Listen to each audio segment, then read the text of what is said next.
आज आपण हळदीसाठीचा हा दुसरा लूक बघत आहोत। नमस्कार, माझं नाव वल्लरी, माझ्या चॅनलमध्ये तुमचं स्वागत आहे। आधीच्या व्हिडिओमध्ये मी बेस दाखवलेला आहे, त्यामुळे डायरेक्टली मी आय मेकअपकडे वळलेली आहे। आयब्रोज फिल इन करण्यासाठी मी इथे ॲश ग्रे कलरची आयब्रो पेन्सिल यूज करत आहे। आयब्रोज फिल इन करताना कधी पण वरच्या साईडने आधी फिल इन करून घ्यायच्या, त्याच्यानंतर वरच्या साईडला अशा ब्रश करून खालच्या साईडने ज्या गॅप्स उरलेल्या आहेत त्या फक्त भरून घ्यायच्या। नेक्स्ट मी आयशॅडो प्रायमरचा यूज करते आहे। अशा पद्धतीने बोटाने मी ते पसरवून घेणार आहे।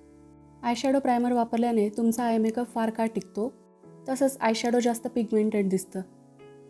ट्रान्झिशनसाठी सगळ्यात पहिल्यांदा मी ही शेड यूज करत आहे। फ्लफी ब्रशने मी ती अशा पद्धतीने पसरवून घेणार आहे। डोळ्याच्या आतल्या बाजूला मी फ्लॅट ब्रशने ही शेड अशा पद्धतीने लावून घेत आहे। नेक्स्ट शेड मी त्याच्यामध्ये ब्लेंड करत लावून घेत आहे। फ्लॅट ब्रशच मी यासाठी यूज केलेला आहे। नेक्स्ट मी ही शेड यूज करत आहे।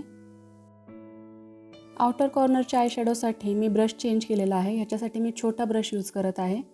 अशा पद्धतीने मी व्ही शेप तयार करून घेत आहे। तोच पर्पल कलर मी लोअर लॅश लाईनला सुद्धा अशा पद्धतीने ब्लेंड करून घेत आहे। लोअर लॅश लाईन मी अशा पद्धतीने वरच्या साईडला जॉईन करून घेत आहे।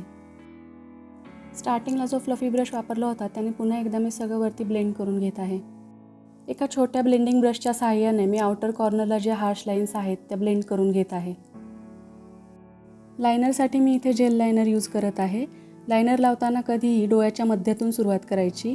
तुम्ही स्टार्टिंगला जर इनर कॉर्नरपासून सुरुवात केली तर ब्रशवर तुमचं खूप जास्त प्रॉडक्ट असल्याने तुमच्या लायनरचा शेप बिघडू शकतो। वॉटर लाईनला मी काजळ स्मच करून घेत आहे आणि डोळे टाईट लाईन पण करून घेत आहे। टाईट लाईन करणं म्हणजे वरच्या वॉटर लाईनला सुद्धा काजळ लावून घेणं, याने पापण्या दाट दिसतात। लिपस्टिकसाठी मी लिप लायनरने आधी लिप्स फिल इन करून घेत आहे, त्याच्यानंतर ब्रशच्या सहाय्याने मी लिपस्टिक लावून घेणार आहे। तर हा आहे हळदीचा सेकंड लुक। तुम्हाला जर कुठल्याही ओकेजन्ससाठी मल्टिपल मेकअप लुक्स बघायचे असतील तर मला नक्की कमेंट बॉक्समध्ये कमेंट करून सांगा। लाईक, शेअर आणि सबस्क्राईब करायला विसरू नका। धन्यवाद।